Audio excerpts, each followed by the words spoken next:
I pulled into my driveway at 2 in the morning after spending 3 days at the hospital with my dying mother. I was exhausted, emotionally drained. My eyes were puffy from crying.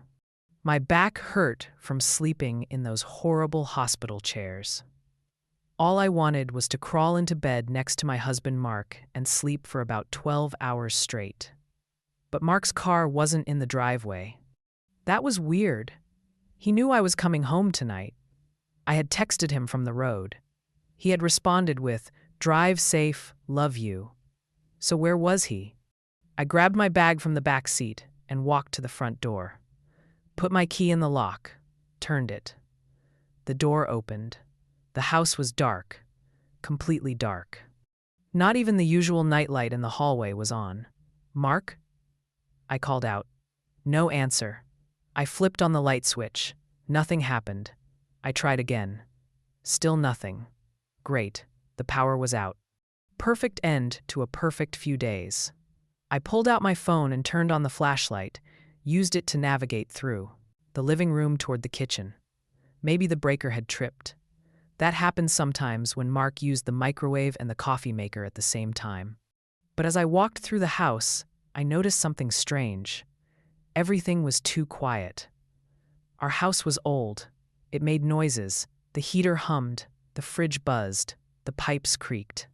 But now there was nothing, just silence. I got to the kitchen and checked the breaker box. Everything looked fine. All the switches were in the right position. So why was the power out? I tried the light switch in the kitchen. Nothing. Then I heard it, a sound, coming from below me, from the basement, a thump, then another, then what sounded like muffled shouting. My heart started racing. Someone was in my basement. At 2 in the morning. In my house. I grabbed a knife from the block on the counter, held it in my shaking hand, and slowly walked toward the basement door. The thumping got louder, more urgent, and the muffled shouting continued. I put my hand on the doorknob, turned it slowly, pulled the door open. The basement was pitch black. I couldn't see anything, but I could hear everything. The thumping, the shouting. It was coming from the bottom of the stairs. "Hello?" I called out. My voice was shaking. The muffled shouting got louder, more desperate. I pointed my phone flashlight down the stairs and started descending, one step at a time. The knife held out in front of me like some kind of weapon, like I would even know what to do with it if I needed to. When I got to the bottom of the stairs, I swung the flashlight around, and what I saw made absolutely no sense.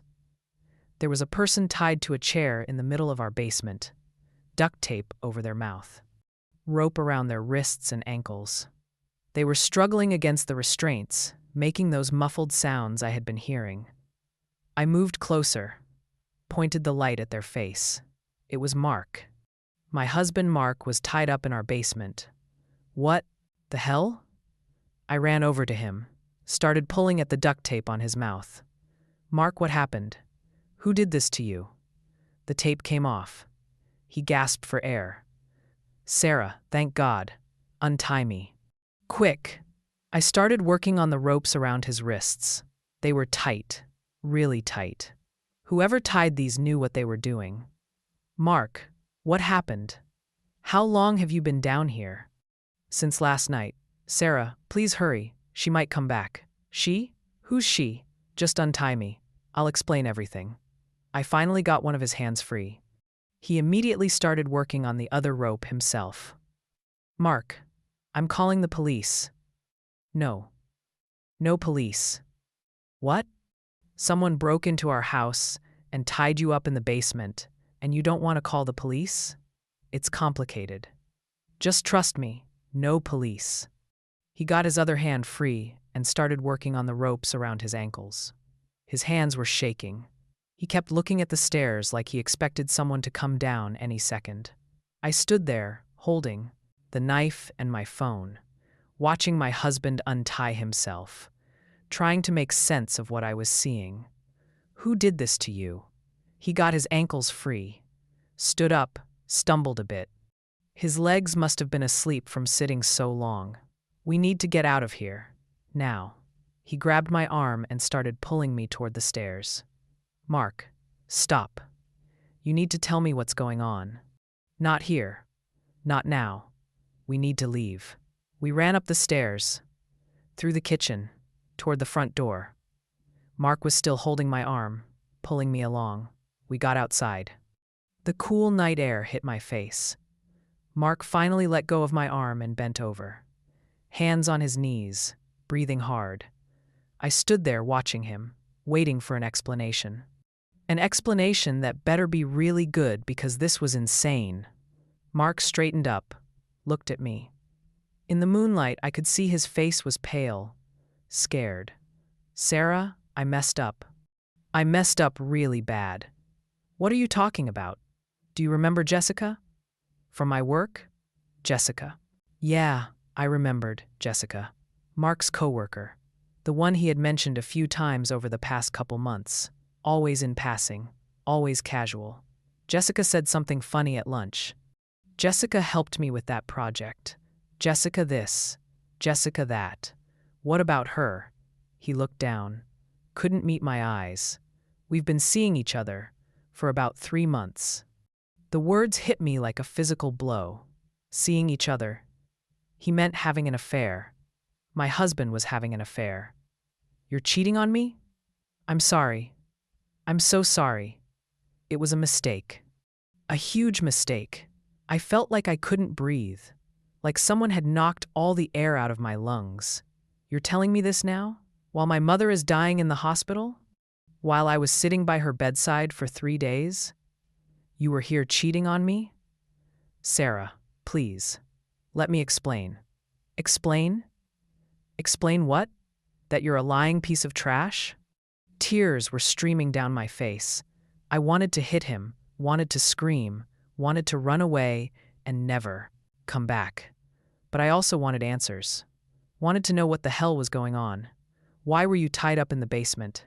He ran his hand through his hair, a nervous habit he had. Jessica, she did it. Your mistress tied you up in our basement? She's not my... Okay, yes. She tied me up. Why? Because I tried to break it off. I told her yesterday that I made a mistake. That I love you and I want to work on our marriage. That we needed to stop seeing each other. And she didn't take that well?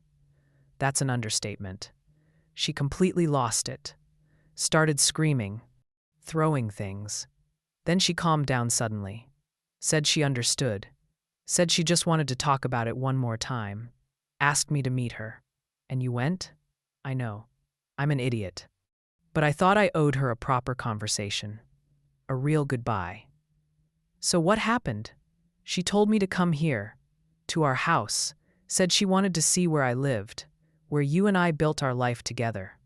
Said it would give her closure to see what she was giving up. And you brought her here? Again. I'm an idiot. I knew it was a bad idea, but she was so calm, so rational. I thought it would be okay. Mark, you brought your mistress to our house. Our house. Where I live, where we sleep. You brought her here. I know. I know how bad that sounds. Bad? Bad doesn't even begin to cover it. When we got here, she asked for a glass of water. I went to the kitchen to get it. When I came back, she had this look on her face. This crazy look.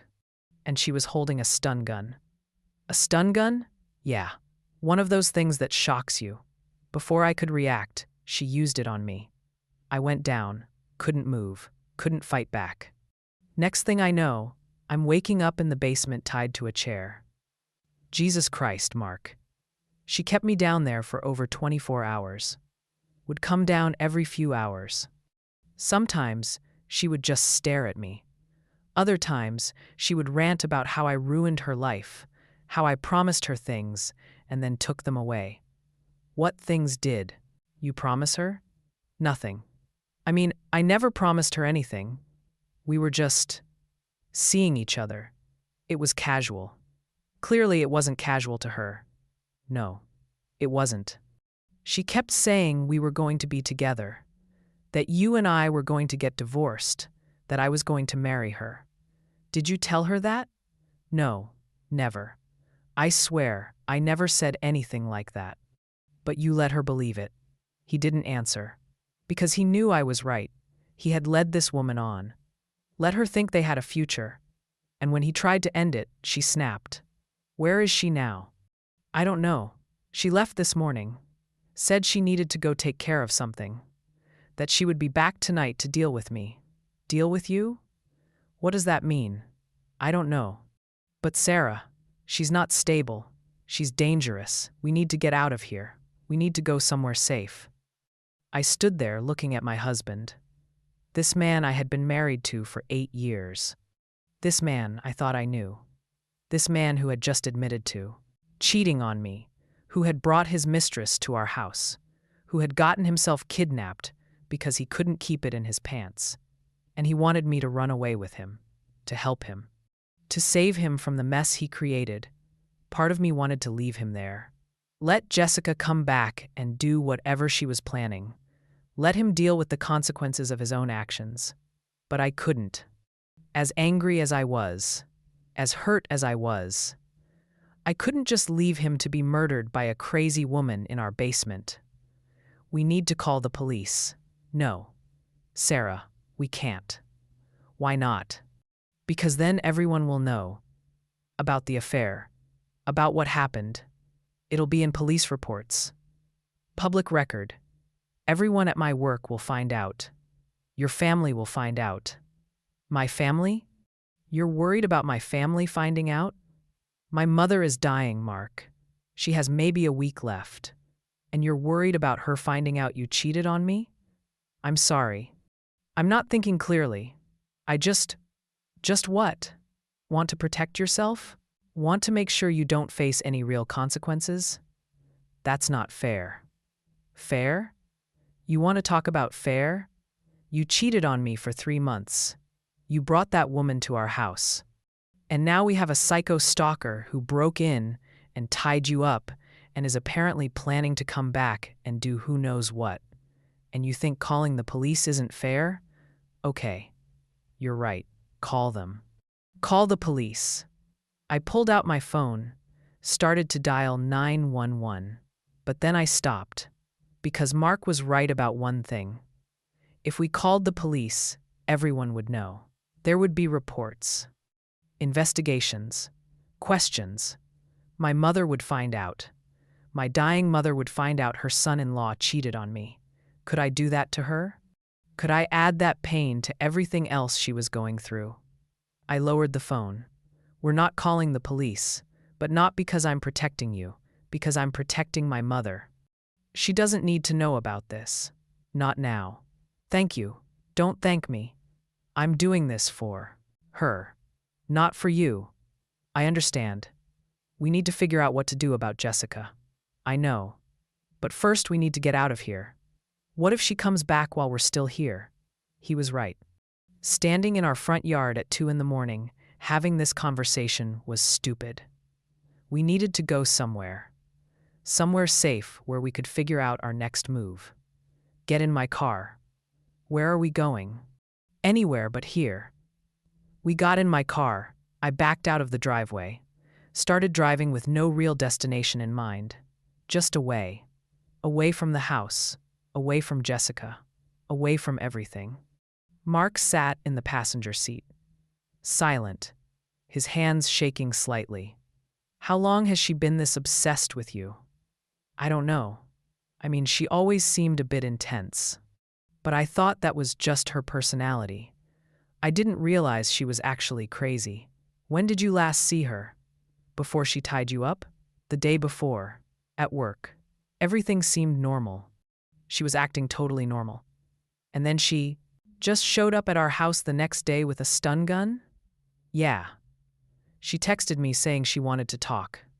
Asked me to meet her. I suggested a coffee shop, but she said she wanted privacy. Said she wanted to come to my place. And you said yes? I thought if we talked at the house, it would be quick. That I could just say what I needed to say, and then she would leave. I didn't think she would actually do anything. Mark, you don't break up with your mistress at your house. You do it in public. Where there are witnesses, where she can't go psycho. I know that now. We drove in silence for a few minutes. I was heading toward the highway. Maybe we could go to a hotel, stay there for the night, figure out what to do in the morning. Did she hurt you? While you were tied up? No, not physically. But she said things, crazy things. Like what? Like how she had been planning our future together.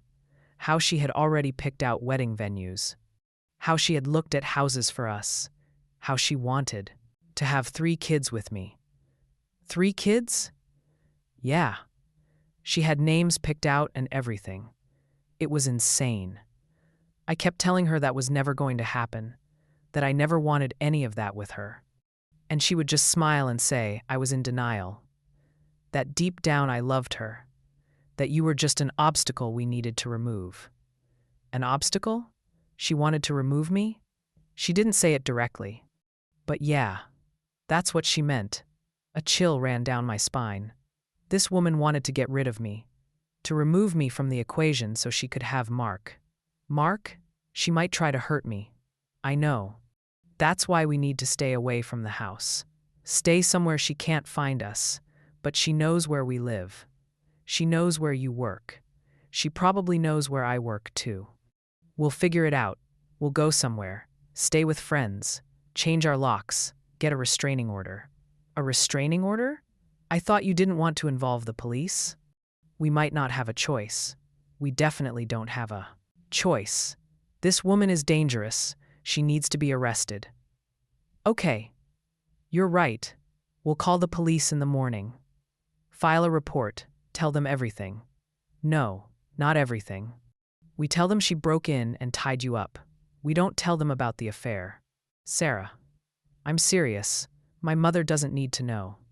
And, honestly, I don't need everyone in my life knowing either. This is humiliating enough without making it public. I understand. I'm sorry. I'm so sorry. Stop apologizing. It doesn't change anything. We drove for another 20 minutes. I finally pulled into a hotel parking lot, one of those cheap roadside places that rents rooms by the hour. Not exactly 5 stars, but it would do for one night. We went inside. I paid cash for a room. Didn't want to use a credit card that could be traced. The guy at the desk didn't ask any questions. Just handed us a key and told us checkout was at 11. The room was exactly what you'd expect. 2 double beds, scratchy sheets, a TV that probably only got 3 channels, a bathroom that smelled like bleach. I sat on one of the beds. Mark sat on the other. We just stared at each other for a minute. I can't believe this is happening. Me neither. My mother is dying. You're cheating on me. And now we're hiding in a motel from your psycho mistress. This is insane. I know. I ruined everything. I'm the worst husband in the world. Yeah. You are. He looked down at his hands. I couldn't tell if he was going to cry or not. Part of me wanted him to cry. Wanted him to feel even a fraction of the pain I was feeling. How long? How long have you been sleeping with her? 3 months.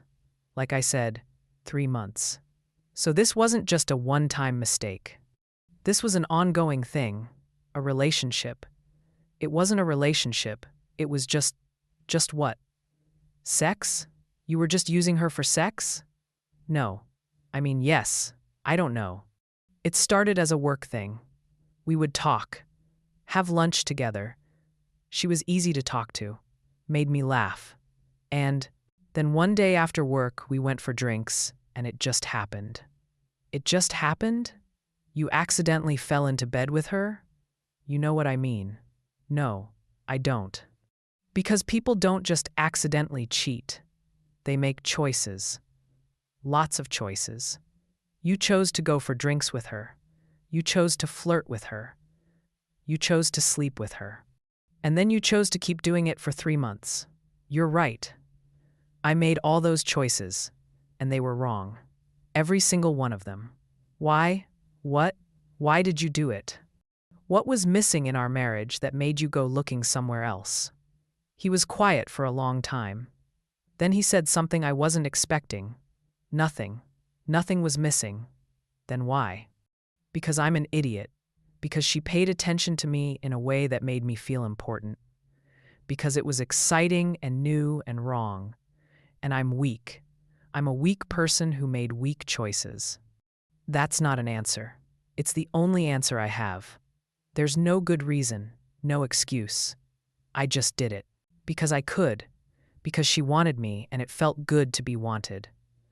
I always wanted you. I know. But it was different with her. It was forbidden. Secret. It made me feel alive in a way I hadn't felt in years. So, our marriage was boring? No. That's not what I'm saying. Then what are you saying? I don't know. I don't know how to explain it in a way that doesn't make me sound like a complete asshole. You are a complete asshole. I know. We sat in silence again. I could hear a couple fighting in the room next door. The walls were paper thin. Do you love her? No. God, no. I never loved her. But you slept with her. For 3 months. Had lunch with her. Talked to her. Laughed with her. That's not nothing. It wasn't love. It was just lust? Infatuation? Stupidity? All of the above. Do you still love me? Yes. I never stopped loving you. Then how could you do this? Because I'm selfish. Because I wanted both. I wanted our stable, comfortable life together, and I wanted the excitement of being with someone new. I thought I could have both without anyone getting hurt, but you couldn't. No, I couldn't. And now everything is a mess. Our marriage. Jessica. All of it. I stood up, started pacing the small room. I needed to move. Needed to do something with all the angry energy coursing through me. I need you to tell me everything. About the affair. About Jessica. All of it. Sarah. No. If we're going to deal with this crazy woman, I need to know exactly what I'm dealing with. So start talking. He took a deep breath. And then he told me everything. He told me how it started, how Jessica had been hired 6 months ago, how they had been paired on a project together, how she had been friendly and funny and had made work more enjoyable. He told me about their first kiss, in the parking lot after an office happy hour, how he had immediately regretted it, how he had told her it was a mistake and couldn't happen again. But then it did happen again. In his car during lunch break. And again. And again. He told me about the hotel rooms they would meet at. The lies he told me about working late. The times he said he had to travel for work when really he was with her. He told me about her apartment. How he had been there a dozen times. How she had cooked for him. How they had pretended to be a real couple. Every detail felt like another knife in my heart. Another betrayal. Did you ever think about leaving me for her? No, never. I knew it wasn't real. Knew it was just an escape from reality. An escape from me? An escape from life. From responsibilities. From being an adult with a mortgage and bills and a dying mother-in-law. With her, I could just be carefree. No pressure. No expectations. So, I'm the pressure? I'm the expectations? That's not what I meant, but it's what you said. Sarah, I'm trying to be honest with you. You asked for the truth. This is the truth. The truth sucks. I know. It was almost 4 a.m. I was exhausted. Physically, emotionally. I couldn't process any more tonight. I'm going to sleep. We'll figure out what to do in the morning. Okay. I laid down on one of the beds. Still fully dressed. Didn't even bother getting under the covers. Mark stayed on the other bed, sitting up, staring at the wall. Sarah? What? I really am sorry. For everything. I know that doesn't fix anything, but I need you to know that. I don't want to talk about this anymore tonight. Okay. I closed my eyes, tried to sleep, but my mind wouldn't stop racing. Thoughts spinning in circles. My mother dying, Mark cheating. Jessica. The basement. Everything was too much. I must have fallen asleep eventually because the next thing I knew, sunlight was streaming through the ugly orange curtains. It was morning. I sat up, looked over at the other bed. Mark was asleep. Still sitting up, his head leaning back against the wall at an awkward angle. He was going to wake up with a terrible neck ache. Good. He deserved it. I got up quietly, went to the bathroom, splashed cold water on my face, looked at myself in the mirror. I looked awful.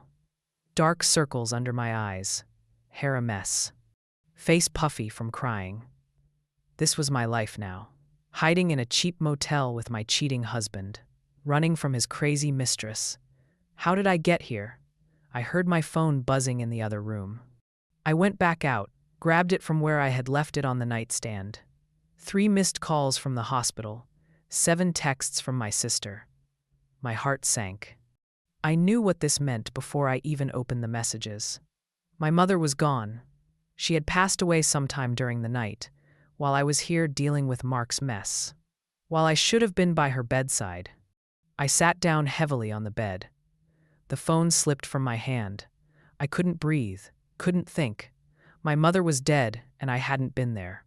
Mark woke up, saw my face. Sarah? What's wrong? My mom.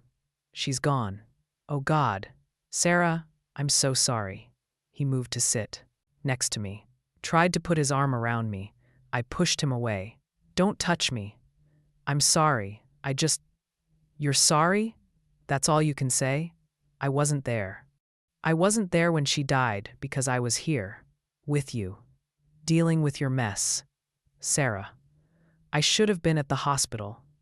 I should have been holding her hand.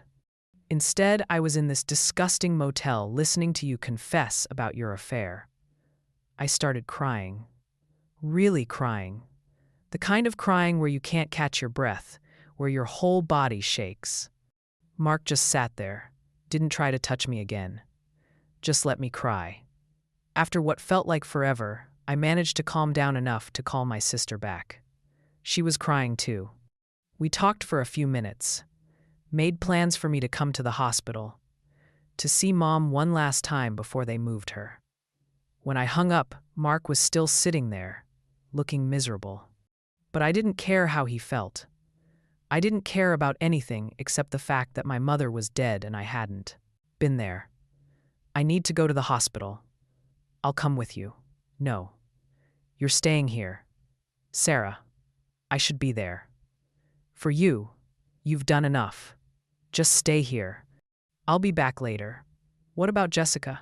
I don't care about Jessica right now. My mother just died. Everything else can wait. I grabbed my purse and keys, left Mark sitting on that bed, drove to the hospital in a daze. My sister Laura was waiting in the parking lot. When she saw me, she ran over and hugged me tight. We both cried. She was asking for you at the end. I know. I'm sorry I wasn't there. It's okay. She knew you loved her. But it wasn't okay. I hadn't been there, and I could never get that back. We went inside. Up to the room where Mom's body was. She looked peaceful, like she was just sleeping. But she was gone. The woman who raised me, who taught me everything, who loved me unconditionally, gone.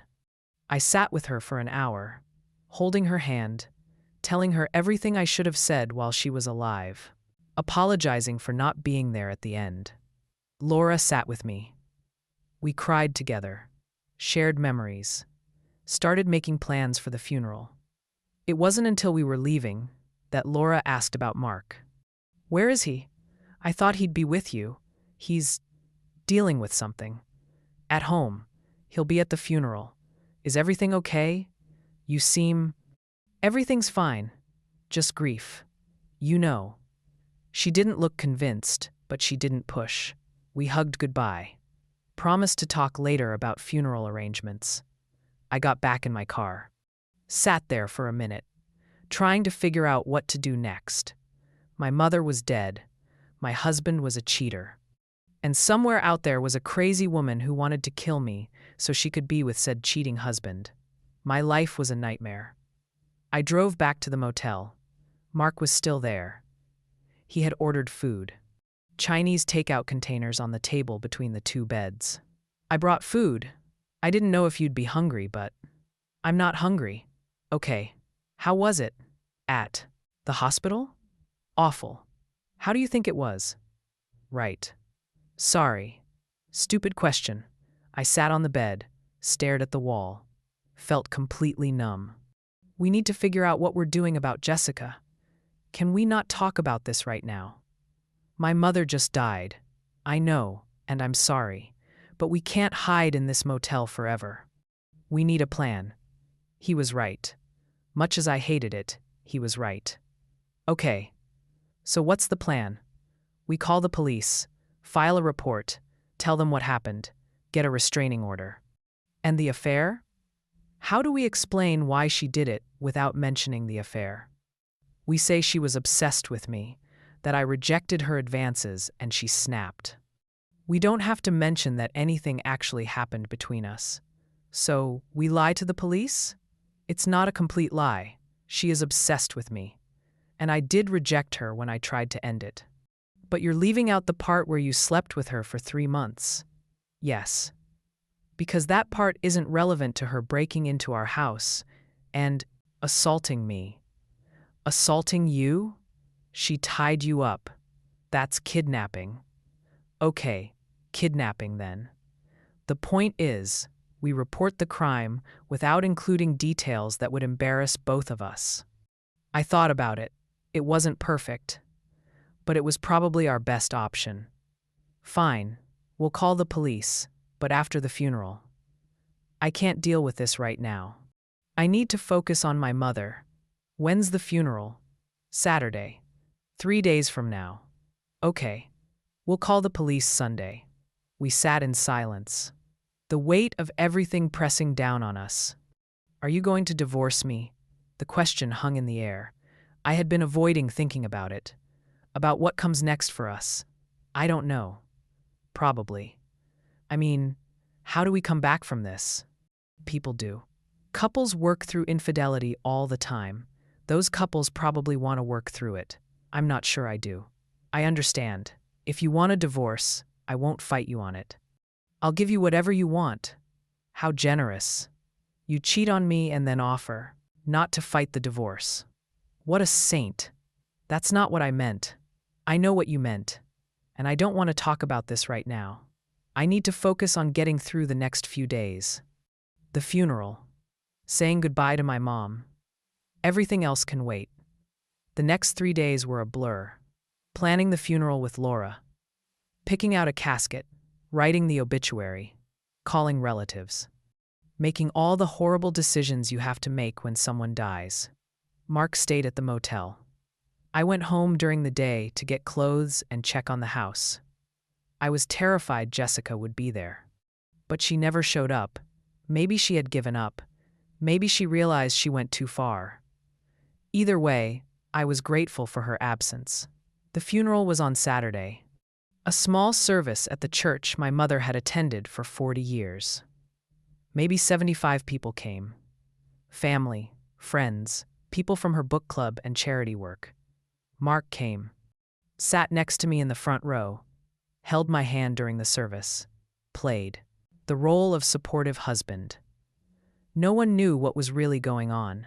That we were barely speaking. That our marriage was probably over. That we were hiding from his psycho mistress. After the service, there was a reception at my sister's house. I made small talk with relatives I hadn't seen in years. Accepted condolences. Told stories about Mom. Pretended everything was fine.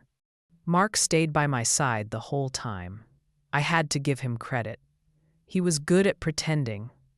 No one would have guessed anything was wrong. Around 8 o'clock, after everyone had left, Laura pulled me aside. Are you okay? And don't say fine. I know you're not fine. I'm managing. What's going on with you and Mark?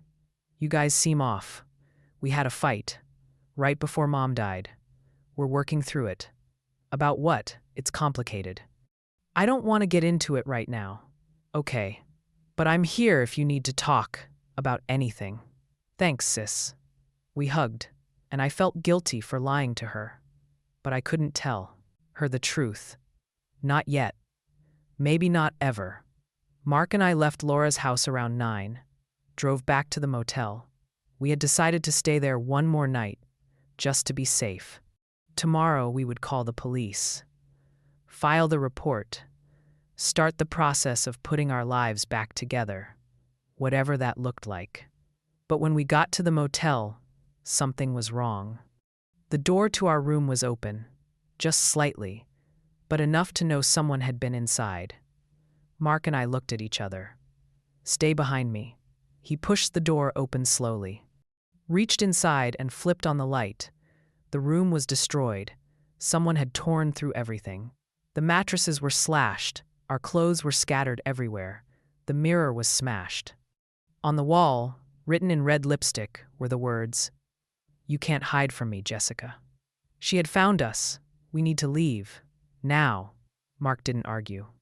We grabbed what we could carry and ran to the car. I drove.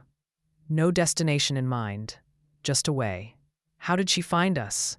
I don't know. Maybe she followed us. Maybe she tracked my car. Does it matter? Yes, it matters. Because if she can find us once, she can find us again. We need to call the police. Right now. No more waiting. I pulled over at a gas station. We went inside.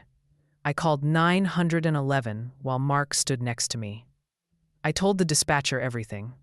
Well, almost everything. About how Jessica had broken into our house and tied Mark up. About the threatening message at the motel. About how we were afraid for our lives. The dispatcher said officers were on their way to meet us at the gas station. To stay there. To stay in a public place with lots of people around. So, we waited. In that fluorescent-lit gas station at 10 o'clock on a Saturday night, sitting at a table near the coffee machine, surrounded by people buying cigarettes and lottery tickets, and I thought about how my life had become a nightmare, how a week ago, my biggest worry was whether my mother would live to see Christmas. Now she was dead. My husband was a cheater, and we were hiding from a woman who wanted to destroy our lives. 2 police officers arrived about 15 minutes later. A man and a woman, both young, probably fresh out of the academy. We sat in the gas station and told them everything. Showed them the photos I had taken of the destroyed motel room, the message on the wall. They took notes, asked questions, told us they would send officers to Jessica's apartment, that we should come to the station tomorrow to give a full statement and file for a restraining order. In the meantime, they suggested we stay with friends or family, somewhere Jessica wouldn't think to look. We thanked them, got back in the car, and I drove us to Laura's house. She answered the door in her pajamas. Confused about why we were back. Is everything okay? No. Can we stay here tonight? I'll explain everything in the morning. Of course. Come in. She showed us to the guest room, told us to help ourselves to anything in the kitchen. Said we'd talk in the morning. Mark and I got ready for bed in silence. Both exhausted. Both traumatized. Both wondering what the hell we were going to do. I laid in bed staring at the ceiling. Mark was on the other side of the room on the floor. He had offered to sleep there. Said he didn't want to make me uncomfortable. Sarah? Yeah? Thank you. For not leaving me. For helping me through this, even though I don't deserve it. I'm not doing this for you. I'm doing this because I don't want anyone to get hurt. Not you. Not me. Not Laura. When this is over, when Jessica is dealt with, then we'll figure out what happens with us. I understand. And just so we're clear, I haven't forgiven you. I probably never will. Right now, we're just surviving. That's all this is. I know. Good. Now go to sleep. We have to go to the police station in the morning.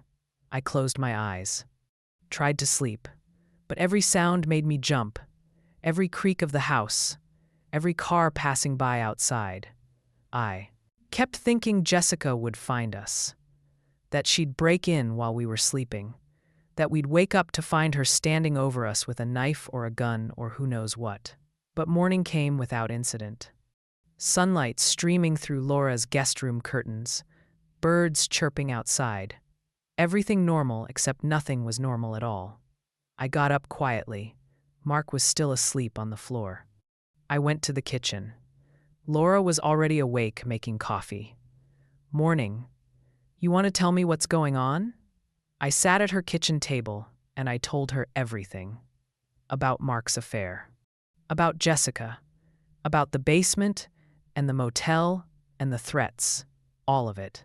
Laura's face went through about a dozen different expressions. Shock, anger, disbelief. By the time I finished, she looked like she wanted to kill Mark herself. "That son of a bitch. I'm going to kill him. Get in line. How could he do this to you? Especially now. With Mom just dying, I don't know. But it doesn't matter right now. What matters is dealing with Jessica. Making sure we're safe. You're right. What do you need from me? Just a place to stay for a few days, until we can figure out what to do. You can stay as long as you need, both of you. Though honestly, Mark can sleep in the garage for all I care." Despite everything, I almost smiled.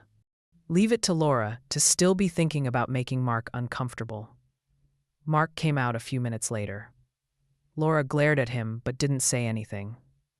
She poured him coffee, practically threw the mug at him. "Thanks." She didn't respond. Just turned her back to him. "We need to get to the police station," I said. "Give our statement. I'll drive you.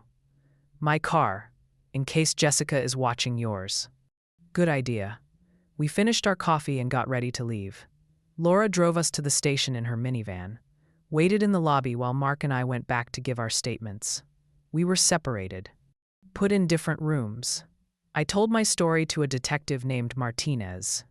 She was older, maybe in her 50s, had kind eyes but a no-nonsense attitude.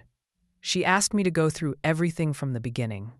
I told her about the text message I saw, about finding Mark in the basement, about the motel, about the threatening message.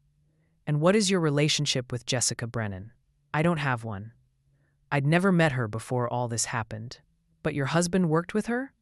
"Yes, and they were just co-workers." This was it, the moment where I had to decide whether to tell the truth or stick to Mark's lie.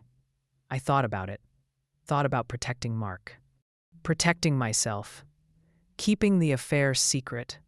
But I was tired of lying, tired of protecting him. No, they weren't just co-workers. They were having an affair. Detective Martinez's expression didn't change. She just wrote something in her notebook. For how long? 3 months. And when did the affair end? When Mark told her it was over. The day before she tied him up in our basement. So this could be motivated by the ending of their relationship? Yes, that's exactly what it is. He broke up with her, and she lost it. "Why didn't you mention the affair when you called 911 last night?" "Because my husband didn't want anyone to know. He was embarrassed, wanted to keep it quiet. And now? Now I don't care what he wants. I want this woman caught and arrested before she hurts someone." Detective Martinez nodded, wrote more notes, asked more questions. About Jessica, about the affair, about whether Mark had mentioned her being unstable or obsessive before. I answered everything honestly, told her I didn't know much about Jessica, that Mark had barely mentioned her, that I had no idea any of this was happening until I saw that text message. After about an hour, Detective Martinez said we were done, that they would put out a warrant for Jessica's arrest, that we should continue staying somewhere safe, that a restraining order would be issued by the end of the day. "Thank you, Mrs. Hayes. I have to ask, are you planning to stay with your husband after everything that's happened?" "I don't know. Right now I'm just focused on staying alive." "Fair enough. But if you do decide to leave him, we have resources. Shelters. Support groups. You don't have to go through this alone. I appreciate that. I left the room. Found Mark sitting in the lobby with Laura. He looked terrible, eyes red, face pale. How did it go? Fine. They're issuing a warrant for her arrest. And a restraining order. Good. That's good. I told them about the affair. His face went even paler. What? I told them everything. About you and Jessica. About the affair. All of it. Sarah, don't. I'm done lying to protect you. They needed to know the whole story to understand why she did this. He looked like he wanted to argue, but he just nodded. Okay. You're right. Laura stood up. Let's get out of here. I'm starving. You guys eaten anything today? No. There's a diner around the corner. Let's go. We followed her to the diner. Sat in a booth in the back. Ordered food that I had no appetite for, but forced myself to eat anyway. So what happens now? Laura asked. Now we wait. The police are looking for her. Once they arrest her, this will all be over. And then what? You two going to counseling or something? Laura, Mark said. That's not really. No, I want to know. My sister's been through hell. Our mother just died. And you created this whole mess by thinking with your dick instead of your brain. So yeah, I want to know what your plan is. There is no plan, I said. We're just getting through this. One day at a time. But after? You staying with him? I don't know. Probably not. Mark flinched. But he didn't say anything. What could he say? We ate in awkward silence. Finished our food, went back to Laura's house. The rest of the day was spent watching TV and trying not to think about Jessica, about where she was, what she was doing, whether she would find us again. My phone rang around 6. Unknown number. I almost didn't answer, but something made me pick up. Hello? Sarah. It was her. Jessica. Her voice was calm. Too calm. How did you get this number? I've had it for months. Mark gave it to me. You know, just in case I ever needed to reach his wife. The way she said his wife was dripping with sarcasm. With hate, what do you want? I want to talk, woman to woman, about Mark, about us, about how you stole my future. I didn't steal anything. He's my husband. He was my husband long before you came along. Was he really, though? Because from what he told me, you two were basically roommates. No passion, no excitement, just going through the motions. That's not true, isn't it? He told me. Your marriage was dead, that he stayed with you out of obligation, that he wanted to be with me but didn't know how to leave you. He lied to you. He never wanted to leave me. She laughed, a cold, bitter laugh. You keep telling yourself that, but I know the truth. I know he loved me, that we had something real. And you ruined it. You ruined it yourself when you tied him up in our basement. I was trying to make him see reason, trying to make him understand that we belonged together, but he wouldn't listen. He kept saying your name, kept talking about you like you were some kind of saint because I'm his wife. You're his mistake. And mistakes can be corrected. Is that a threat? It's a promise. You took him from me. Now I'm going to take everything from you. She hung up. My hands were shaking. I looked up. Mark and Laura were both staring at me. Who was that? Jessica. What did she say? She threatened me. Said she's going to take everything from me. We're calling the police. Now. Laura grabbed her phone, called 911, reported the threatening phone call. The dispatcher said they'd send officers to the house, that we should stay inside. Keep the doors locked. 3 police cars showed up within 10 minutes. Officers went through the house, checked all the windows and doors, set up a patrol car outside. Told us not to worry, they would keep us safe. But I was worried, because Jessica had found my number, had called me, had threatened me. She knew where we were, or at least she knew enough to track us down. That night, I barely slept. Every sound made me jump. Every time I closed my eyes, I saw her face. Imagined her breaking in, hurting us. Around 3 in the morning, I got up, went to the kitchen for water. Found Mark sitting at the table in the dark. Can't sleep either? No. I sat across from him. We hadn't really been alone together since before all this started. Since before I knew about the affair. I'm sorry. For the millionth time, I know. But I am. I'm sorry I did this to you. To us. Why did you give her my number? What? She said you gave her my phone number. Why? He looked confused. I didn't. I never gave her your number. She said you did. She's lying. I would never do that.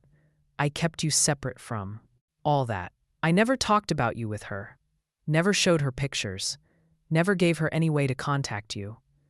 Then how did she get my number? I don't know. Maybe she went through my phone when I wasn't looking. Maybe she has access to my email or my contacts somehow. I don't know. We sat in silence for a minute. She said you told her our marriage was dead. That you stayed with me out of obligation. I never said that. She said you wanted to leave me, but didn't know how. Sarah, I never said any of those things. I told her the opposite. That I loved you. That I was happy with you. That what we had was just physical. Then, why did she believe you were going to leave me for her? He sighed. Because I was weak. Because when she would talk about the future, I didn't shut it down hard enough. I would just kind of change the subject instead of telling her flat out that there was no future for us. So, you led her on. Not intentionally. But yeah, I guess I did. You're an idiot, No. We sat there in Laura's dark kitchen at 3 in the morning. Two people who used to know each other. Who used to be happy together. Who used to have a future. And I didn't know if we could ever get that back, or if I even wanted to. The next morning, Detective Martinez called. They had found Jessica. She had been arrested at her apartment. She was being held without bail, pending charges of kidnapping, breaking and entering, assault, and making terroristic threats. It was over. She was in jail. We were safe. I should have felt relief. But mostly I just felt empty. Mark was relieved, though. He practically collapsed when I told him. Like all the tension had been holding him upright, and now he could finally let go. It's over. Thank God it's over. For you, maybe. What does that mean? It means she's in jail. But we still have to deal with everything else. The affair, the lies, our marriage. Right. Yeah. I know. Laura made breakfast. We sat around her table eating pancakes. Like we were a normal family having a normal Sunday morning. Except nothing was normal, and nothing would be normal ever again. So what now? Laura asked. I need to go home. Back to our house. Start figuring out what comes next. You're welcome to stay here as long as you need. Thanks. But I need to face reality. Can't hide forever. What about him? She jerked her thumb at Mark. He can come home too. For now. We have things to sort out. Mark looked surprised. Really? Don't get excited. You're sleeping in the guest room. And this is temporary. Until we figure out divorce proceedings. Oh. Laura drove us home. Helped us check the house to make sure Jessica hadn't been there again. Everything was as I had left it. Normal. Safe. After Laura left, Mark and I stood in our living room, our house, the place we had lived together for 5 years, the place we had made a home. It felt foreign now. Like I was visiting someone else's life. I'm going to take a shower. Then we need to talk. Really talk. About what happens next. Okay. I went upstairs, took the longest shower of my life. Let the hot water wash away the grime and stress of the past week. Cried until there were no more tears left. When I came out, Mark was sitting on our bed, where we had slept together, where we had been intimate, where he had lain next to me and thought about her. I couldn't even look at it. We need to talk about logistics. Okay, I want you to move out. Not today. But soon. Within the week. Where will I go? I don't care. Find an apartment. Stay with a friend. That's not my problem. Sarah, can we at least try? Try counseling? Try to work through this? Do you want to work through it? Honestly? Yes. I love you. I made a horrible mistake, but I still love you. I want to fix this. I don't know if it can be fixed. I don't know if I'll ever be able to trust you again. Every time you're late from work, I'll wonder if you're with someone. Every time your phone buzzes, I wonder who's texting you. Every time you smile at another woman, I'll wonder if you're cheating again. Is that how you want to live? Is that how I want to live? No. But maybe with time. Time doesn't fix betrayal, Mark. It just makes it hurt less. But it's always there, under the surface, waiting. So that's it? We're done? I think so. Yes, we're done. He started crying, real tears, his shoulders shaking. And part of me wanted to comfort him. Old habits. 8 years of being his wife, of loving him, of being his partner. But I didn't move, just watched him cry. Felt nothing. I'll start looking for a place tomorrow. Good. Can I ask you something? What? Did you ever really love me? Or was I just convenient? He looked up, his face wet with tears. I loved you. I still love you. You were never convenient. You were my everything. That's what makes this so much worse. I had everything I ever wanted, and I threw it away for something meaningless. Then why? I don't know. I've been asking myself that same question for days, and I don't have a good answer. It was stupid and selfish, and I hate myself for it. Good. You should hate yourself. I do. Trust me, I do. I left him sitting on our bed, went downstairs, made myself tea, sat on the couch, and tried to imagine what my life would look like now. Single at 35, starting over, rebuilding. My mother was gone. My marriage was over. Everything I thought was stable and permanent had crumbled. But maybe that was okay. Maybe I needed to crumble to rebuild stronger. My phone rang. Detective Martinez. Mrs. Hayes. I wanted to update you on Jessica's case. She's been formally charged. Her arraignment is tomorrow. She's being represented by a public defender. Based on the evidence, she's looking at significant prison time. How much time? Kidnapping alone carries a sentence of 10 to 25 years. Combined with the other charges, she could be looking at 30 years or more. Good. There's something else. She's been trying to call your husband from jail. Multiple times. The calls are recorded. She's still insisting they're in love, that he's going to wait for her, that you're the villain in all this. Is she delusional? Possibly. We're having her evaluated by a psychiatrist. But yes, she seems to have created an entire fantasy relationship in her head. One where your husband was planning to leave you for her. He wasn't. I know. Your husband made that very clear in his statement. But she doesn't believe it, or can't accept it.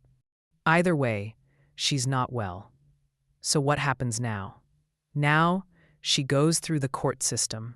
There will be a trial. You and your husband will likely have to testify. But given the evidence, her lawyer will probably advise her to take a plea deal. Okay, keep me updated? Of course. After I hung up, I told Mark about the call. About Jessica still calling him from jail. About her delusion. She's sick, he said. I knew she was intense, but I didn't realize she was actually mentally ill. Does that make you feel better? That she was crazy so you're less responsible? No. It makes me feel worse. I should have seen the signs. Should have known she wasn't stable. Should have ended it before it got to this point. You should have never started it at all. You're right. The next few days were strange. Mark and I living in the same house but barely speaking. He slept in the guest room. We ate separately. Passed each other in hallways like strangers. He found an apartment, a small one-bedroom about 20 minutes away. signed a lease, started packing his things. I watched him box up his clothes, his books, his belongings. 8 years of shared life being separated into his and hers. It should have been sadder, more emotional. But mostly it just felt necessary. On his last day in the house, we stood in the driveway. His car packed full of boxes. I guess this is it. Yeah, I guess so. If you ever need anything, I won't. But thanks, Sarah. I know I don't have the right to ask this. But is there any chance at all that someday you might forgive me? I thought about it. Really thought about it. Maybe, someday, but not today. And probably not tomorrow. Maybe never. I don't know. I understand. He got in his car, backed out of the driveway, drove away. And I stood there, watching him go, feeling nothing, just emptiness. My phone rang. It was Laura. He left? Yeah. He just drove away. How are you doing? I'm okay. Weirdly okay.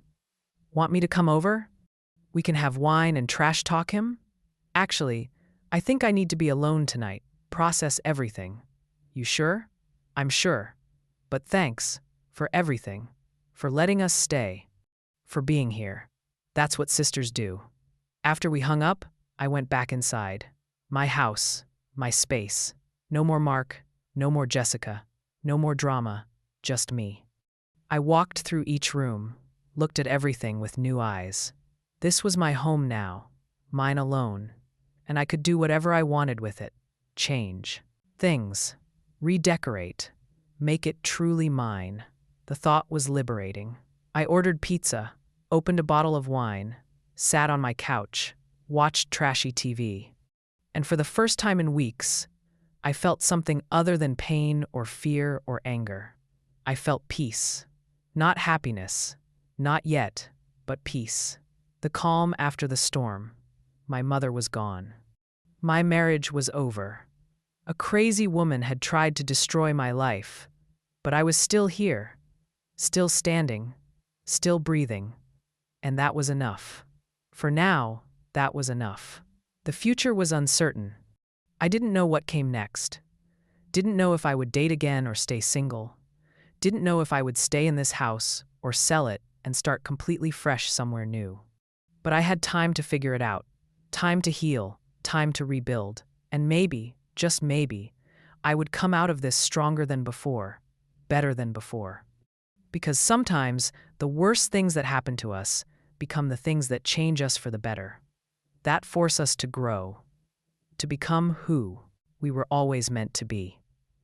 I was Sarah, 35 years old, recently widowed from a dead marriage, survivor of a psycho stalker, daughter of a deceased mother, but also strong, resilient, free.